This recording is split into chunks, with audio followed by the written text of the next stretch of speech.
배우 황정음 씨입니다. 과거에 황정음 씨가 회사 돈 대략 한 42억 원 넘는 돈을 횡령한 혐의로 얼마 전에 검찰이 3년형을 구형했었습니다. 오늘 재판부의 판단이 나왔는데요. 일단 법정을 나오는 황정음 씨의 모습과 그의 목소리부터 먼저 만나보고 와서 관련 얘기를 나눠보도록 하겠습니다. 재판 끝났는데 그동안 재판이 좀 되게 진행이 됐었잖아요. 이제 다 마무리가 돼서 저희도 1심 판결입니다만은 판결이 나왔는데 소감이 어떠신지 간략하게 말씀해 주시죠. 심력 끼쳐드려서 죄송합니다. 오늘 뭐 법정에서 판결 나오고 눈물도 좀 흘리시고 그러던데 어떤 생각이 드셨길래 눈물을 흘리셨는지. 그냥 눈물이 나왔어요. 너무 경찰서 가본 적이 없었는데 제가 이런 데 오니까. 경찰서 가본 적도 없는데 이런 데 오니까 눈물이 났다라고 법정을 나오면서 얘기했습니다. 일단 혐의와 재판부의 판단부터 살펴볼까요? 강전혜 변호사님. 네.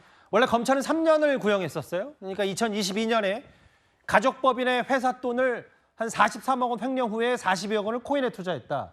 일단 징역 2년에 집행유예 4년. 이 선고를 좀 하나하나 좀 따져봐야 될 것 같아요. 그렇죠. 황정음 씨가 말하자면 개인 돈과 법인 돈은 따로 있다라는 것에 대한 그 생각을 못했다라고 지금 이야기를 하고 있습니다. 예. 이 법인 같은 경우에는요, 황정음 씨가 지분을 100% 가지고 있거든요. 가족회사로 본인 기획사라고 보시면 될 것 같은데 이 법인에서 가지고 있는 돈을 임의로 써버린 것이죠. 그리고 말씀하신 것처럼 43억 원이라는 굉장히 큰 돈을 인출한 다음에 42억 원 같은 경우에는 코인에 투자를 했고 예. 1억 원은 이제 뭐 세금을 낸다라든지 이런 카드값으로 썼다라는 것이 드러났거든요. 결국에는 법인의 돈을 아무런 허락 없이 쓴 것이기 때문에 횡령죄가 인정이 된 것입니다. 검찰에서는 3년을 구형했지만 결국에는 집행유예가 나왔다라는 것, 징역 2년에 집행유예 4년이 나왔다는 것은 황정은 씨가 이 상황에 있어서 모두 다 인정을 하고 있고 반성하는 모습도 결국에는 법인에 43억 원을 다시 다 채워 넣었거든요. 예. 이러한 부분들이 반영된 결과라고 보입니다. 그러니까 강 변호사가 보셨을 땐 빚도 다 갚았고 예를 들면 네. 회사 돈을 그리고 본인 혐의를 다 인정했고 이런 혐의에 대해 초범이기 때문에 일단 그걸 감안해서 맞습니다. 재판부가 고려해서 징역 이전에 집행유예 4년 선고가 나왔다. 근데 이런 것 같아요. 홍정선 기자님.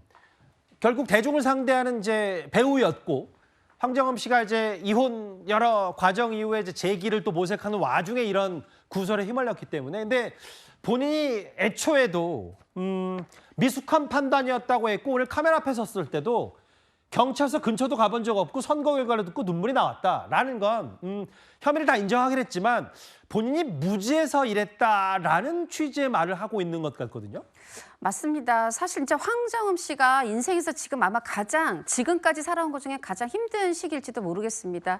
걸그룹 슈가 출신으로도 큰 사랑 받았고 어느 가수들이 그렇게 배우로 전향해서 크게 사랑받고 드라마 주연까지 하고 이런 영광을 다 누리진 않습니다. 근데 황정음 씨 상당히 탄탄대로였고 굉장히 이제 결혼해서 아이도 낳고 잘 살았는데 최근에 이제 이혼이라는 게 사회적으로 부정적인 일은 아니라고 할지라도 개인적으로 힘겨운 일일 텐데 그런 이혼도 했고 그런데 이런 지금 재판정까지 서게 되고 집행유예지만 이렇게 선고를 받게 됐습니다. 예. 그런데 이제 이 부분에서 오늘 한 얘기 중에 이게 있어요. 열심히 살아오느라고 세무관계 쪽을 잘 몰랐다 하면서 이제 눈물을 흘렸는데 예. 반성한 것도 좋고 전액 변제한 것도 좋고 초범인 것도 다 양형에 이제 가만히 됐을 텐데요. 예. 전 안타까운 부분은 개인적으로 이겁니다.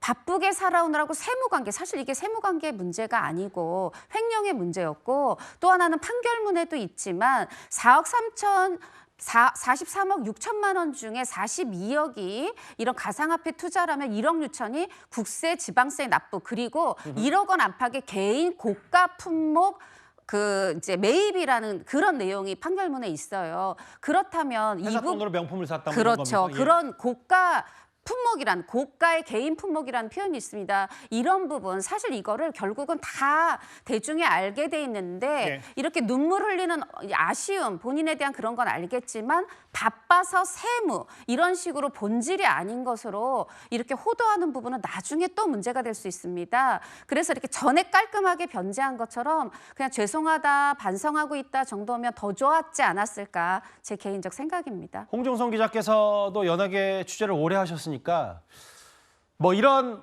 이번에 집행유예 선고와는 좀 별개로 황정음 씨의 연예계 복귀는 좀 다소 시일이 걸릴 수밖에 없을 것 같아요. 그렇게 보면. 그러나 이제 말씀드린 것처럼 황정음 씨가 진짜 노래도 잘했고 연기도 잘했고 대중의 사랑이 커요. 그런데 이 부분에 있어서 대중이 저는 어떻게 받아들여 주시느냐가 이제 관건일 텐데 예. 사실 지금 전에 깔끔히 변제했고 타인에게 이것도 판결문에 써 있지만 타인에게 손해를 끼친 부분이 없어요. 그렇다 보니까 요즘 또 공식적인 채널이 아니어도 개인 채널 이런 부분들을 통해서 본인의 진심을 잘 전달하고 예. 또 본인의 어떤 연기든 노래든 이런 부분을 계속해서 대중에게 선보인다면 저는 또 그게 그렇게 힘들진 않을 것이다 이런 생각이 들고 예. 또 이렇게 어려운 일을 겪을 때는 또 대중이 의외로 응원의 힘을 보내주시거든요. 지금 여러 가지 개인사와 겹쳐 있기 때문에 저는 응원의 소리도 곧 커질 수 있다고 생각합니다. 42억 횡령 혐의 집행유예 선고에 눈물을 보인 황정음 씨의 오늘 현장 화면, 선고 화면까지 하나하나 만나 봤습니다.